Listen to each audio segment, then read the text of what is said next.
HR needs do a lot of things. You need to facilitate the conversation, shift the mindset of the people, activating the way of working, and holding management accountable.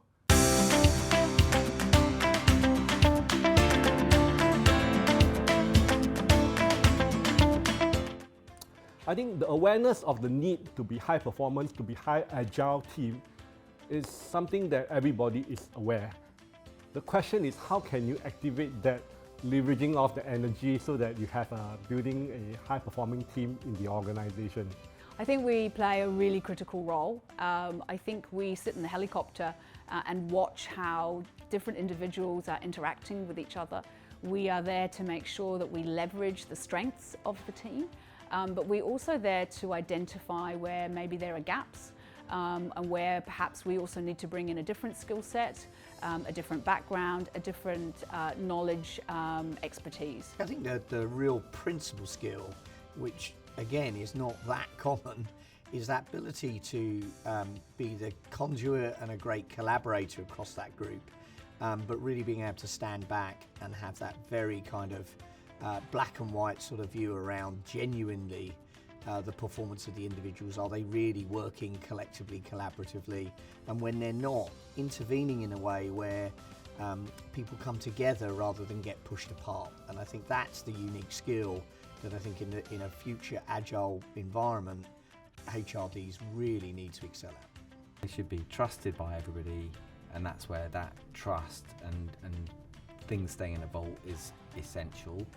Ultimately, they will be close to the CEOs, and it's how they then engage without destroying the trust across the business.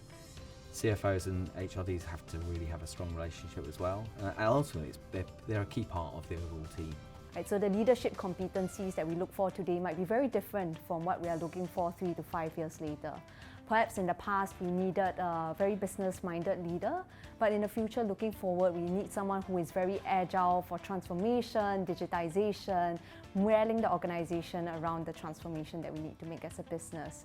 So I think the role of the HR leader is not just to nurture these talents from within, but to be very intentional as well in identifying the right successors, the right talents for the right positions, and making the right differentiated investments to make sure that our top talents are retaining in the company, they're developing, they're grooming, and being pipelined for the future leadership positions.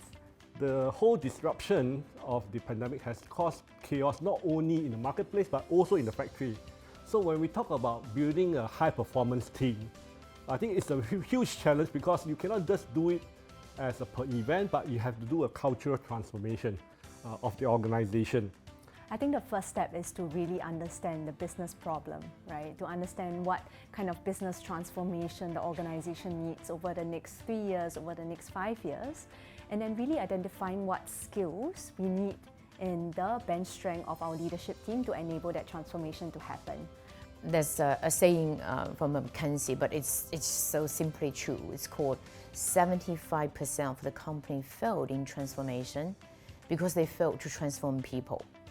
And transform people is not really only the HR role. I would think together, HR and business leaders co-create this very, very important journey along the transformation. So I would think really running business, put up the competency, reskill, upskill for the business transformation is the most important task in the transformation for HR.